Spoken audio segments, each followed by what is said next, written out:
Fala minha tchutchuca, e aí, belezinha? A aula de hoje é sobre a teoria cinética dos gases. E como já tinha falado, isso daqui é um projeto meu, um sonho que está saindo aí do papel. É o canal no YouTube, então você já pode seguir lá o canal, segue, ativa o sininho e já chega dando uma cabeçada no like. Dá uma cabeçada no like. Hoje a aula é sobre a teoria cinética dos gases. E olha que maneiro, eu até desenhei o planetinha Terra com a máscara de gás. Por quê? Porque sim. Vamos falar agora do gás ideal. Então a aula de hoje é basicamente um estudo dos gases e qual a diferença do gás para o vapor, por exemplo. O gás e o vapor são substâncias que estão a altas temperaturas, as moléculas estão bem agitadas, mas o vapor a uma temperatura ambiente, ele assume a forma líquida. Então, o vapor d'água, a temperatura ambiente, na verdade, é água. Já o gás, a temperatura ambiente, ele vai estar na forma gasosa. Essa é basicamente a principal diferença. E o que é um gás ideal? Olha só, esse gás ideal, ele não existe. Uma coisa que é ideal é algo que é idealizado, ele só existe na sua cabeça, ele está na sua imaginação, na sua mente. Então, um gás ideal, ele não existe, assim como não existe um namorado ideal, um filme ideal, um professor ideal, um pai ideal. Ideal é uma coisa que é idealizada, só existe para você. Então, por que a gente estuda esse gás? Olha, porque é mais fácil. Então, um gás ideal, ele assume propriedades bem definidas matematicamente, é bem fácil definir ele. E quando você tem baixas temperaturas, baixas pressões e altas temperaturas, se eu conseguisse fazer a pressão ir a zero e a temperatura ir ao infinito, qualquer gás real viraria um gás ideal, mas não é. O que é um gás ideal? Um gás real? É o gás que eu encontro em qualquer lugar. Respira. Esse ar que tu respirou agora está lotado de gás nitrogênio, gás oxigênio, gás carbônico e outras merdas aí pelo ar, que são gases. Mas eles passam longe de ser um gás ideal. Estudar um gás desse é muito difícil, mas cai na sua prova. Então vamos lá. Para ser um gás ideal, eu precisaria apenas de 3 variáveis de estado para poder definir o gás. Quais são essas variáveis de estado? A primeira variável de estado é a pressão. Lembrando que pressão é força sobre área. Unidade de força em newtons, unidade de área, metros quadrados. Você precisa também do volume, que é medida em metros cúbicos no Sistema Internacional de Medidas, e a temperatura, que é o grau de agitação molecular. Então, se as moléculas estão bem agitadas, você tem uma temperatura elevada. Se as moléculas se agitam fracamente, você tem baixas temperaturas. O volume é o espaço ocupado pelo gás. Então, se você tem um gás em um recipiente de 1 metro cúbico, o volume ali vai ser 1 metro cúbico. Se você tem um gás em uma caixa muito grande, de 10 metros cúbicos, o volume do gás vai ser o volume daquela caixa de 10 metros cúbicos. E a pressão é a força que o gás exerce por unidade de área. O gás está querendo escapar daquele ambiente, ele está no ambiente confinado, ele quer sair dali. Então ele fica exercendo força contra a parede para poder escapar. A unidade de força por área ali é a pressão. Inclusive me faz lembrar de uma piada muito ruim, que você é obrigado a ouvir. Na verdade, você não é obrigado a ouvir, você pode pular o vídeo, mas se você estivesse na minha aula, você seria obrigado a ouvir, então senta aí e escuta. No céu, a galera, os cientistas estavam brincando aí de pique-se-esconde, estava lá o Einstein, o Stephen Hawking, inclusive o Newton, esse cara aí. E o Newton estava numa puta dúvida, aonde é que eu vou me esconder? Meu Deus, eu não sei o que eu faço. Então ele pensou, cara, pera aí, eu tive uma brilhante ideia. O que o Newton fez? O Newton, ele desenhou um quadrado de 1 metro por 1 metro e ficou ali escondido, ou mais ou menos escondido. E quando o Pique estava com Einstein, né, e quando o Einstein chegou, falou, caramba Newton, aí está você, eu te achei. E ele disse, eu não sou o Newton, eu sou o Pascal. Como assim? Eu sou 1 Newton por metro quadrado. Põe o Carlos Alberto.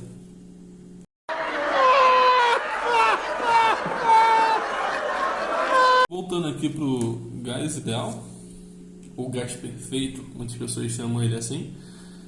O que ele precisa para ser um gás ideal, um gás perfeito? As moléculas têm que estar afastadas, é o famoso rarefeito, é um gás rarefeito. E além de elas estarem afastadas, você tem que falar que tanto a massa quanto a carga dessas moléculas são desprezíveis. Por quê? Eu quero o mínimo possível de interação. Então, se alguma coisa tem massa, vai ter interação gravitacional ali. Uma partícula vai atrair outra partícula. Eu não quero isso. Eu quero uma coisa perfeita. E se tem carga, uma partícula também atrai a outra eletricamente, pela lei de Coulomb. Eu não quero isso. Eu quero algo ideal. Então, eu desprezo. E as colisões, elas têm que ser perfeitamente elásticas. Por que as colisões são elásticas? Quando se tem uma colisão elástica, você conserva a energia interna daquilo, do seu sistema. Então, se as moléculas de gás que estão ali, elas se colidem, essa colisão é perfeitamente elástica. O que seria uma colisão perfeitamente elástica? Aqui eu tenho minha mão. Uau, sim, é minha mão. E aqui eu tenho esse piloto. Esse piloto está vindo para cá a uma velocidade de 2 metros por segundo. Ele vai colidir na minha mão e vai voltar na velocidade de 2 metros por segundo. Ele não perdeu energia durante o processo. A colisão elástica ela tem isso. Então as moléculas aqui elas sofrem colisões apenas elásticas. O gás ele tem que estar numa baixa pressão em temperatura alta. E alta para a gente é a temperatura ambiente. Ele não pode estar ali perto do zero absoluto, do 0 Kelvin, senão dá merda, tá bom? Então, dentro do gás você tem partículas. A gente chama partículas de moléculas de partículas, mas você pode encarar como várias bolinhas dançando ali dentro. E são quantas? São muitas, cara. Se eu pudesse colocar na mão aqui, teria tantas que você passaria a sua vida toda contando e não pararia de contar. Eu acho que você não sabe nem expressar esse valor numericamente no português, né?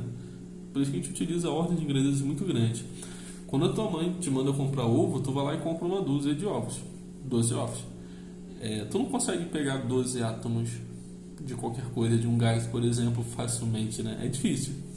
É muito difícil. Então, geralmente a gente trabalha com números grandes, números astronômicos. E para isso, a gente precisa usar uma grandeza chamada mol. Um mol, ela indica a quantidade. É a quantidade de partículas, ou moléculas, se você quiser falar assim. Um mol é 6,02 vezes 10 a 23 moléculas. Não é coisa dessa. Mas encara isso daqui como se fosse uma unidade numérica. Assim como existem as dezenas, que são 10, as centenas, que são 100, a dúzia, que são 12, meia dúzia, são 6, existe o mol, que é 6,02 vezes 10 a 23. Olha só, são 23 zeros aqui. É um número muito grande, é um número absurdo de moléculas. Isso não vai ser útil mais à frente. Ele pode ser calculado esse nzinho como o número total de partículas dividido pelo número de Avogadro. Eu não sei falar o nome desse cara, foi mal, eu sempre erro, chama de advogado na dúvida. E assim você obtém um número de mol. Às vezes você pode precisar fazer uma regra de 3, é coisa simples, não precisa esquentar a cabeça com isso, tá bom? Mas só lembrar que nzinho que é o número de mol, que é um N minúsculo, é um N que é o número total de partículas dividido pelo número de Avogadro, que é 6,02 vezes 10 a terceira. E uma coisa muito útil pra gente a partir de agora, e se acostume com esse cara, é o diagrama de Clapeyron.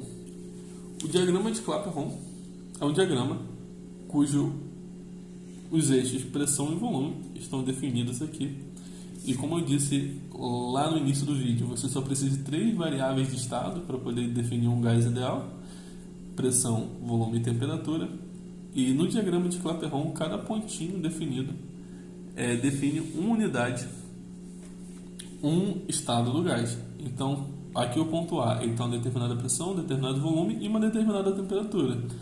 Apesar da temperatura não estar explícita aqui para você, apesar dela não estar aqui de cara, eu sei que tem uma temperatura associada a esse ponto.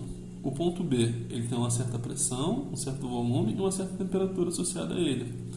O ponto C tem uma certa pressão, um certo volume e uma certa temperatura associada a ele. Geralmente, o que vai acontecer é que quanto mais distante o seu pontinho está da origem aqui do meu referencial, maior vai ser a sua temperatura. E como eu disse, cada ponto aqui no diagrama ele é unívoco. O que é isso? Ele é único. Ele é univoquamente existente. Só existe ele desta forma. Então esse ponto A, só existe ele aqui nesse diagrama com essa pressão e esse volume e essa temperatura. Se eu deslocar um pouquinho, o estado do gás muda. Vai mudar a pressão, vai mudar o volume ou vai mudar a temperatura desse gás. O nome é complicado, mas se acostume aqui a gente falar dele. ele descobre que o produto pressão vezes o volume dividido pela temperatura é sempre constante. Ele nem ser constante, ele é proporcional ao número de moléculas.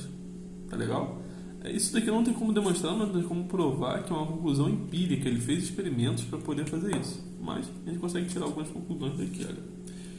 Se isso daqui é sempre constante, significa que não muda. E se não muda, o que você tinha antes é a mesma coisa que você tem depois. Então, se esse gás sofrer uma transformação, esse produto aqui, pressão, volume e temperatura, tem que permanecer constante.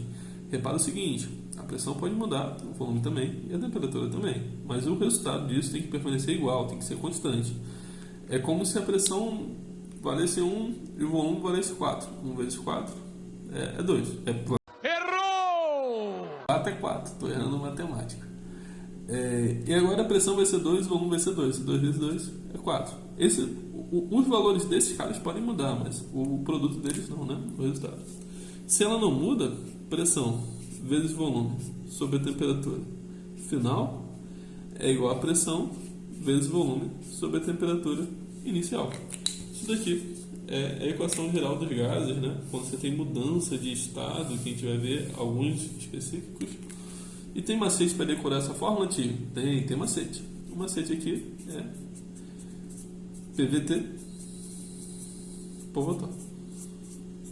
Vamos aprender a usá-la, fica tranquilo. Só que daqui de cima, esse produto PV sobre T é uma constante, a gente pode tirar outra conclusão dele. Ele é constante proporcional a N, que é o número de mols. Então, PV dividido por T, ele é constante e o proporcional, eu vou colocar uma constante K aqui, a N. Só que essa constante é a constante de Avogadro e leva a letrinha R aqui. Então a gente substitui PV sobre T é igual a R vezes N. Vou pegar esse T que está aqui embaixo dividindo, eu subo com ele, ele vem multiplicando, eu caio na famosa equação de Clapeyron. PV é igual a N RT.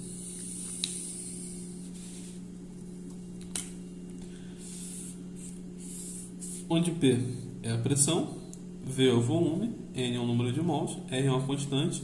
Professor, eu preciso saber constante? Não, você não precisa saber.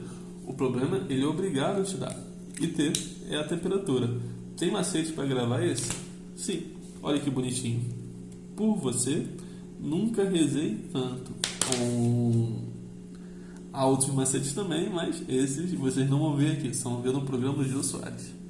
E a primeira transformação que a gente vai ver é a transformação isotérmica. Repare que tem macete para você descobrir o que é qual, né? Iso lembra de igual e término, temperatura. Então, uma transformação que tem a temperatura igual. E nós acabamos de ver essa equação aqui, né? Repara, se a temperatura ela é igual, ela é a mesma aqui, ela é a mesma aqui. Então, isso aqui é 2, aqui também é 2, isso aqui é 10, aqui também é 10. Eu posso cortar, porque elas são iguais, elas não vão fazer diferença aqui na hora de equacionar.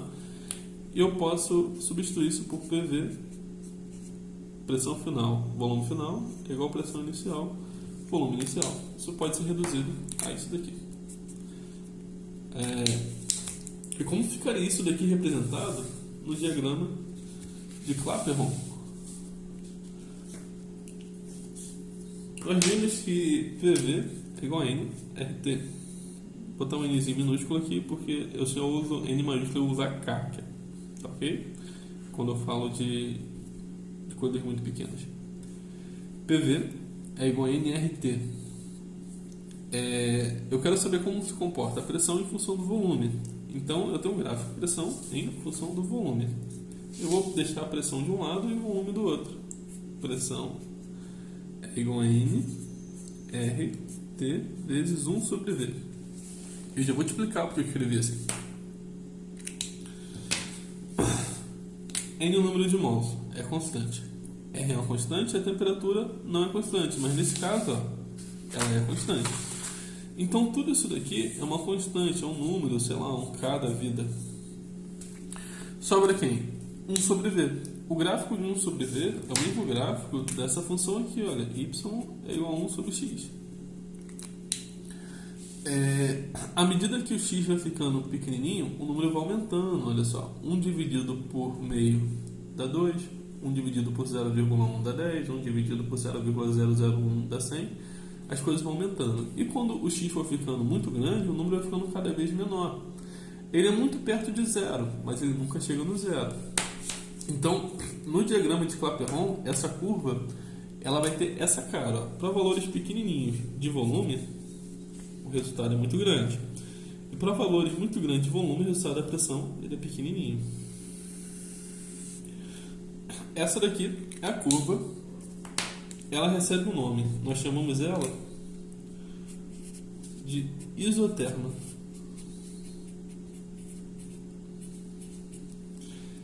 Então, se eu tenho uma transformação que vai do A até o B, observa que o A está na certa pressão, a um certo volume, e o B está na certa pressão e a um certo volume. Sobre todos os pontos aqui dessa curva, a temperatura não muda, a pressão muda, o volume muda, contudo, a temperatura ela é constante. Então, se aqui no ponto A eu tinha uma temperatura de 300 Kelvin, eu vou terminar aqui em B com uma temperatura também de 300 Kelvin. Então, tem um exemplo aqui, olha, eu tenho um gás, inicialmente é uma pressão de 1 atm. Eu falei lá no início que a gente tem que usar a pressão em Pascal, deu até piadinha. Mas a pressão aqui está em 1 atm e o problema não me diz como transformar para Pascal, fica tranquilo, esse não macete. Uma pressão de 1 atm, um gás inicialmente é uma pressão de 1 atm, dobra o seu volume. Isotermicamente, sua nova pressão é? Então, olha só, a gente dá uma informação muito importante, a transformação isotérmica. Se a transformação é isotérmica, a temperatura ela é constante. Então, se antes eu tinha PVT por Votov, se a temperatura é constante, eu posso cortá-la. Eu tenho isso daqui, ó. Pressão vezes volume final igual a pressão inicial vezes volume inicial.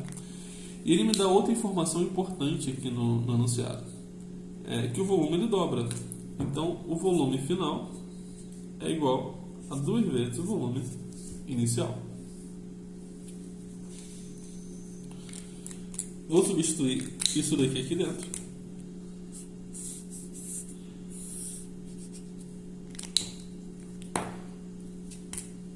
Pressão final vezes 2 vezes o volume inicial é igual a pressão inicial vezes o volume inicial. Podemos cortar esses caras. E a pressão final é igual a pressão inicial dividido por 2. Por que eu não preciso colocar em Pascal? Repare que, independente da unidade que eu for usar, essa unidade ela vai ser cortada aqui. Isso serve para pressão e serve para volume, porque são unidades são proporcionais. Você faz uma multiplicação para poder converter elas. A temperatura não funciona dessa forma, tá bom? Para a temperatura, para você poder converter, lembra? Tem que usar orelhinho, orelhão. Então, para a temperatura, tu vai ter que passar para Kelvin. Agora, tanto o volume quanto a pressão, tu pode jogar na unidade que tiver. E o resultado vai ser na unidade que ele te der. Então, a pressão inicial é de 1 atm, a pressão final é 1 dividido por 2, ou seja, 0,5 atm. Vamos analisar o que aconteceu, olha só. O volume aumentou e a pressão diminuiu. É claro, pressão é força sobre a área. Se eu aumento o volume, a área na qual o gás está fazendo força aumenta. Pressão, força sobre a área. Estou aumentando a área, eu estou diminuindo a pressão, como era de se esperar. A próxima transformação aqui que a gente vai ver é a transformação isobárica novamente. Iso quer dizer igual. Bárico, pressão. Professor, como que eu sei que isso é pressão? Lembra do barômetro? O barômetro é um equipamento utilizado para medir a pressão. Então, isobárico vai ser uma transformação cuja pressão do gás não vai mudar. A pressão do gás vai ser sempre constante. Então, se eu tinha antes PVT por Votov, se essa pressão daqui é a mesma daqui, eu posso simplesmente cortá-la, né? E eu vou ficar com isso daqui. O volume final sobre a temperatura final é igual ao volume inicial sobre a temperatura inicial.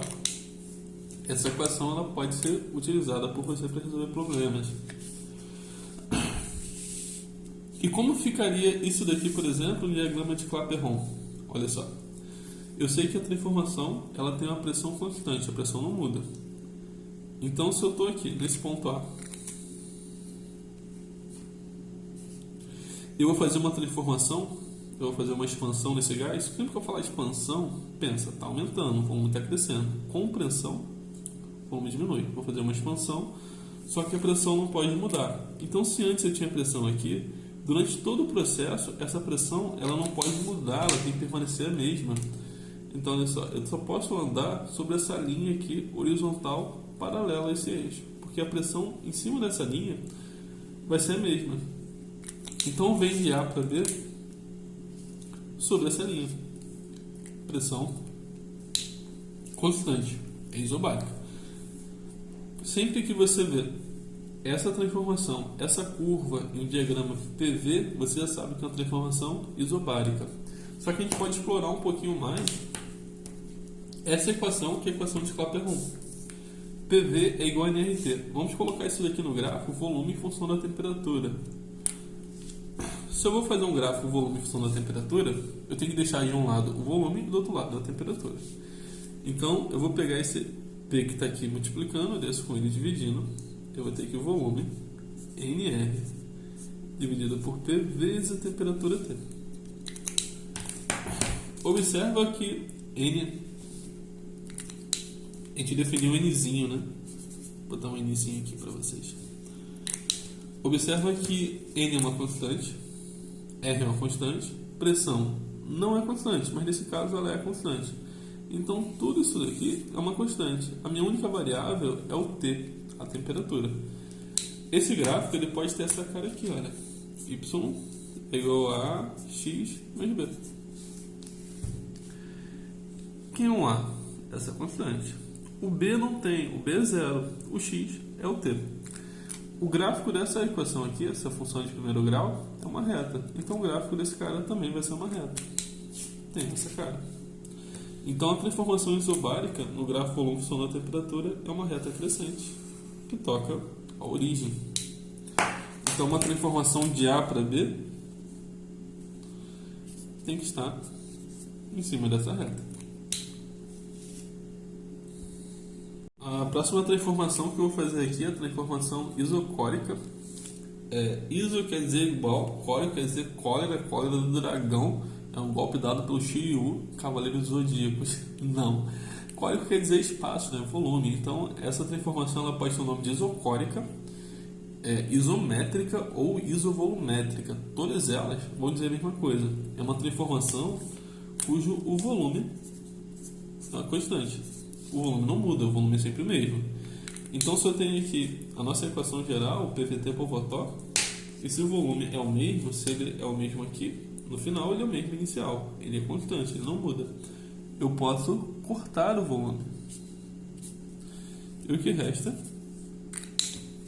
é a pressão final sobre a temperatura final, que é igual à pressão inicial dividido pela temperatura inicial. E como ficaria isso no diagrama de Clapeyron? É uma transformação cujo volume não muda. Então imagina sua mãe cozinhando feijão. A panela de feijão ela tem o mesmo tamanho, do início ao fim. Pô, professor, ela se dilata? Cara, se dilata bem pouquinho, então tu pode desconsiderar essa dilatação aí. O gás ali existente, o gás de oxigênio, ele está na transformação isocórica. Quando eu tenho uma transformação a volume constante, se esse cara ele começa a um determinado volume, aqui é o ponto A, a um determinado volume, ele tem que terminar nesse volume. Então, ele só pode andar sobre essa linha vertical. Aqui é o B. No diagrama de Clapeyron, uma transformação isocórica, ela tem essa cara. É uma linha vertical paralela ao eixo da pressão. Tá bom? Então, sempre que você vê essa linha aqui no diagrama PV, no diagrama de Clapeyron, é uma transformação isocórica, sendo que a gente pode continuar brincando com ela ainda. PV é igual a nRT. A gente pode fazer um gráfico da pressão em função da temperatura. Do mesmo jeito que a gente brincou na isobárica, eu vou pegar o volume, que é constante, e jogar aqui para baixo, dividindo. E eu tenho que a pressão N R dividido por V vezes a temperatura T. Repara aqui, novamente, Nzinho.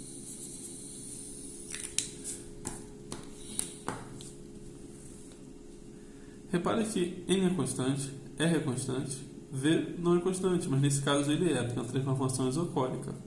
Então tudo isso daqui é constante. Novamente, é uma reta que passa pela origem. Que vai do ponto A, então eu tenho a transformação de A para B e a transformação no eixo. Pressão por temperatura, esse diagrama, tem que ser uma reta decente. A nossa última transformação, a gente vai ver a transformação adiabática. E o nome adiabático, ele pode ser traduzido como lento, né? Então, é uma transformação lenta. E além de ser lenta, a principal informação para você é que não há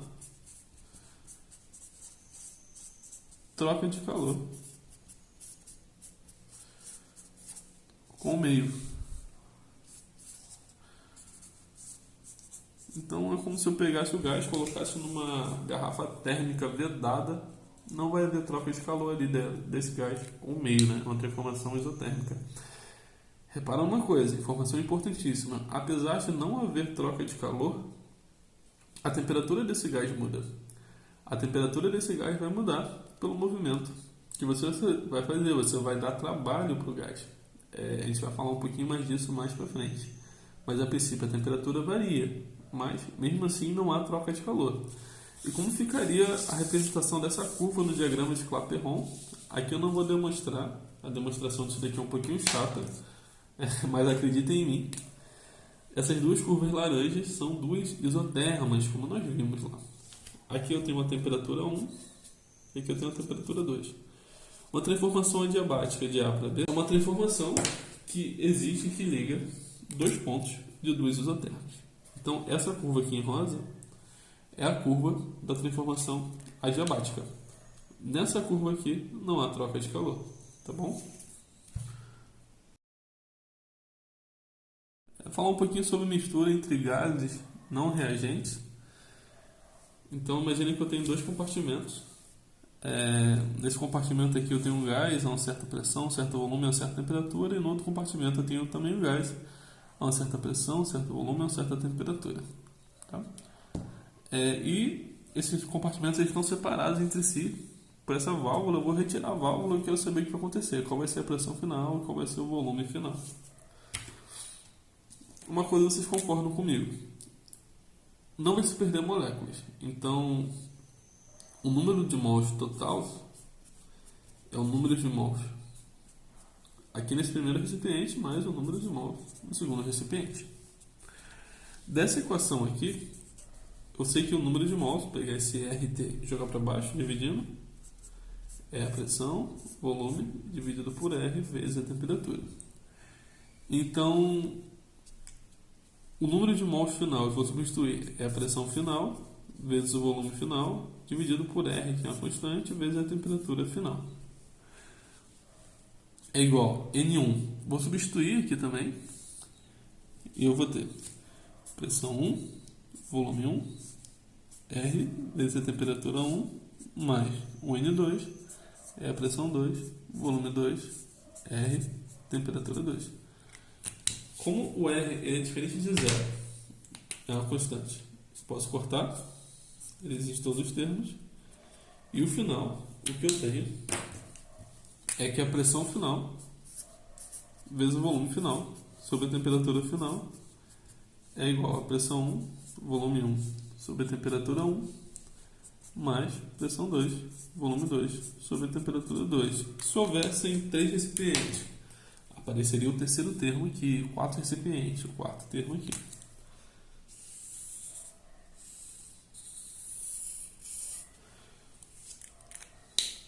Meus amigos, a gente vai falar agora sobre a energia interna do gás. Lembrando que o gás tem moléculas que estão ali se movendo, se tremendo ali rapidamente, em alta vibração. E por isso elas têm uma certa energia. e a energia interna de um gás monatômico é dada por 3 meios de nRT. Eu poderia só dar essa fórmula para vocês, mas vocês vão ter um bônus aqui nesse vídeo que a gente vai deduzir de onde vem essa equação. Se você não gosta muito de matemática, você pode pular o vídeo para o final, tá bom? Mas vai ser maneiro. Lembrando que o momento linear de uma partícula, P, é dada por m, que é a massa, vezes v, que é a velocidade. Então imagina que eu tenho uma partícula aqui, ela tem uma certa velocidade, ela está no eixo x, y, z, essa velocidade ela tem uma componente em x, uma componente em y e uma componente em z. Eu vou olhar só para uma das componentes, fica mais fácil fazer a conta assim, e depois a gente introduz as outras. Se eu olhar só para a componente x, vou fingir que essa partícula está dentro de uma caixa, um cubo de aresta L, ela vai ter que percorrer uma distância L, até colidir aqui essa velocidade x, em um determinado tempo, certo? Então, houve uma variação do momento. Por quê, professor? Houve uma variação do momento, porque antes eu tinha a velocidade que apontava para cá e ela bate na parede, agora ela tem a velocidade que aponta para lá. O momento ele variou. Então essa variação do momento é o momento final menos o momento inicial. Repare que esse sinalzinho de menos aqui é dado pela posição dos eixos, tá bom? Primeiro ela vai no sentido negativo, depois volta. Então essa daqui foi a variação do meu momento. E o tempo necessário para a colisão, ela vai percorrer a distância L com uma velocidade de Vx. Então ΔT é L sobre Vx. Só que para ela ir e voltar é 2 vezes isso. Então eu tenho que o ΔT é 2L sobre a velocidade em x. É o tempo que ela leva para ir, colidir e voltar para o mesmo ponto. Se eu pegar a variação do momento e dividir por esse tempo, eu vou ter isso daqui. Tá bom? M Vx quadrado dividido por L. Por que a gente fez isso? Porque a gente dividiu a variação do momento pelo tempo. Vamos lá, ó. Força resultante é igual a massa vezes aceleração, ok? E a aceleração é ΔV sobre ΔT. Olha, massa vezes ΔV. Eu tenho mv final menos mv inicial. Aqui eu tenho a variação no momento linear. Então isso daqui, olha, é um ΔP dividido por ΔT. Então aquela relaçãozinha que a gente encontrou é a força resultante da colisão da partícula. E a força, ela pode ser utilizada para a gente exprimir a pressão, né? Pressão é força dividido por área. Lembra que eu falei que ela está num cubo de aresta L? A área desse cubo é L ao quadrado. Então a pressão é a força que a gente controla na frente, dividido pela área, que é L ao quadrado. A pressão é M, Vx ao quadrado sobre L ao cubo. Só que se eu fizer isso para todas as direções, lembrando que eu fiz isso daqui só para a direção x, né? Se eu utilizar o eixo cartesiano x, y, z, eu vou ter 3 direções aqui. E se eu fizer isso para todas elas, eu vou ter uma soma dessas velocidades. A gente chama isso daqui de velocidade quadrática média. Isso daqui, olha, é representado assim, ó, a velocidade quadrática média. E n dividido por L ao cubo é o número de mols por volume, né? O número de moléculas por volume, é o nzinho. E eu tenho aqui a pressão nzinho sobre n. Só que eu posso exprimir a pressão como 1/3, substituindo isso daqui aqui dentro, de mn v barra ao quadrado. A pressão, ela é relacionada pela equação de Clapeyron, PV é igual a nRT. Se ela é relacionada dessa forma, eu posso pegar a pressão que eu encontrei e jogar aqui dentro. E o que vai dar? Cortando o nzinho com nzinho, eu vou ter que a temperatura isolando m, que é a massa, dividido por 3r. Repara que isso daqui é tudo uma constante. Vezes a velocidade média quadrática. Cara, olha a cara de espanto do Homer. Não entendeu? Vou te explicar. A temperatura só depende da velocidade das moléculas. Lembra que o tio falou? Temperatura é o grau de agitação molecular. Quanto maior o grau de agitação, maior a temperatura. Ou seja, quanto maior o grau de agitação das moléculas, maior a velocidade delas, então maior a temperatura. A temperatura de um gás, na verdade a temperatura de qualquer coisa existente, só depende da velocidade quadrática média dessas moléculas. Então, se essas moléculas estão muito rápidas, a temperatura é alta. Se essas moléculas estão devagar, se a temperatura é baixa, se essas moléculas estão paradas, você tem um zero absoluto, você tem um zero Kelvin, porque se a velocidade delas é zero, zero vezes isso dá zero. Olha a cara de espanto do Homer. E a gente sabe que a energia é mv² sobre 2, energia cinética. E v² é 3RT dividido por m. Se eu pegar isso daqui e jogar para cá, né, eu vou isolar v². Se eu substituir aqui dentro, eu vou ter que a energia interna é 3 meios de nRT. Lembrando que isso daqui vale para um gás monoatômico.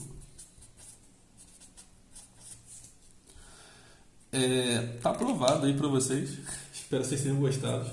Para quem pulou as contas, prazer em revê-los.